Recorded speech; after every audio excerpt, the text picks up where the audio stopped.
I've been learning how to cook for roughly 5 years, and now I can confidently say that I know a few things that help out in the kitchen. So here are 16 tips and tricks that will help you out when cooking. Stick around till the end to find out my best tip that I wish I had learned sooner. Let's start with number 1, the most basic but commonly misused tool for your knife, the honing rod. Honing rods such as this do not sharpen your knife, but actually realign your blade. See, when you use your knife, the edge starts to slightly bend out of place, making it harder to cut through vegetables or meats. Instead, every time you're about to use your knife, just run your knife across the rod a few times like this at roughly a 20-degree angle, and you should be ready to cut again. Number 2, having a trash bucket or container. Usually, whenever you are cooking, the trash bin is just about a few feet away, but going to the bin to throw something out wastes a few seconds, and those few seconds add up. So instead, have a container such as this right by you and throw stuff away in there. As I am recording this video, I have a waste bin right next to me to help me out, and this saves me lots of time when I am making videos or cooking large meals, and very easy to clean up afterwards. Speaking of which, number 3,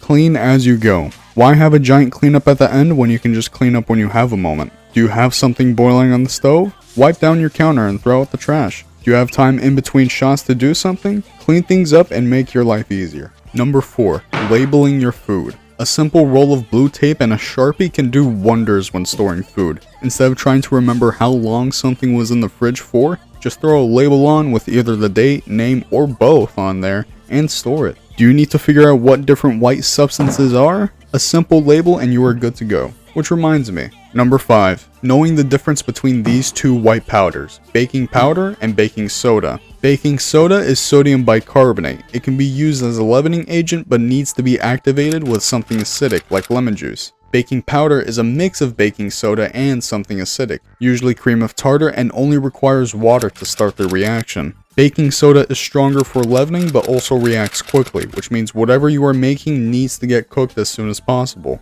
Baking powder also reacts somewhat quickly but allows whatever you are making to rise, but it is much weaker than baking soda. Knowing these two will be essential in your kitchen and will help out in the long run. Number 6, squeeze bottles. Squeeze bottles are one of my favorite tools in the kitchen, as you are able to precisely measure out whatever liquid you want in the palm of your hand. This allows you to precisely pour oil into a pan or a bit of sauce on top of your food or on the side. If you are counting calories and need a way to track how much of a liquid you need, this will make your life so much easier. Number 7, easy oven mitts. Let's say that all of your oven mitts are ruined and you have a hot tray to pick up. A nice solution is to pick it up with a folded up dry towel, but not at all wet. If your towel is wet, the heat from the tray will heat the towel up, creating steam and as a result burning the ever-living hell out of your hand. It will turn so red you might mistake it for a cooked lobster, so use a dry towel. And as a bonus tip, you can use layers of paper towels to pick up hot trays. Just make sure it isn't wet and you have multiple layers. Number 8,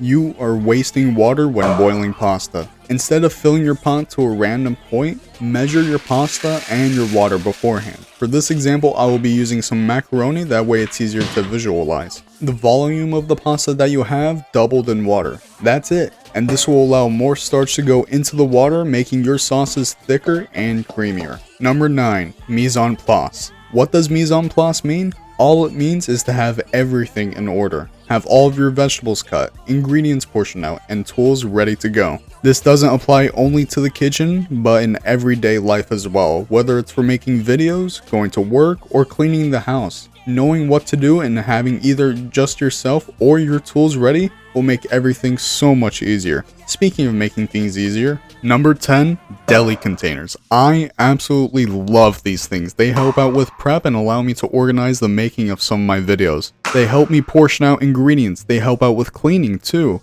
And these usually come in 3 different sizes. With the large containers holding large amounts of soup or even cottage cheese, the medium size helps out with storing sauces, and the small ones usually store spreads or seasonings. If I could get these earlier, I would have. They are absolutely amazing. Number 11, cleaning a stainless steel pan. I have a stainless steel pan that has seen better days and I want to bring it back to life. For this, just using some baking soda, soap, and some warm water, mix together until it becomes a paste of sorts and spread it onto your pan, and leave it there for 10 minutes. This will help remove any sticky grease that is stuck to the pan, and after 10 minutes, scrub it down thoroughly. Once you see that there's no more grease, rinse it, Heat some white vinegar mixed with some water for a few minutes on the stovetop, and you should have a cleaner pan than mine. I didn't have any white vinegar to clean this properly. Number 12. Passive stock. Whenever you cook, don't throw out the skin of an onion, the wilted leaves of some parsley, or the ends of a bell pepper. Instead, put all of it into a large bag like this and store it into the freezer. That way you are passively making stock, and it will taste so much better than that diluted swamp water from the store. Number 13. Steeping for 1 cup of tea with loose leaves. All you need for this is a small mesh strainer and a cup. Put the strainer on top of the cup and add in your tea. For this example, I will use loose jasmine tea, and I will use a lot of it. You'll see why in a second. Add in your boiling water, fill it to the top, and let it steep for 5 minutes. Once steeped, remove the strainer and notice how the tea leaves have absorbed some of that water, which means the tea will be at a perfect level and there will be no loose leaves in your drink. Number 14. Utilize acid in your food. What do I mean by this? I mean add something like lemon juice or vinegar into your food. This will brighten up any dish and will easily take anything to restaurant level. Even in that tea that we made earlier, just a few drops of lemon juice and it will be delicious. Number 15. Never have rock hard avocados again. And all you need to do is let it sit outside on the counter and give it some time. After a few days, your avocado will be nice and soft, perfect for guacamole. And finally, number 16.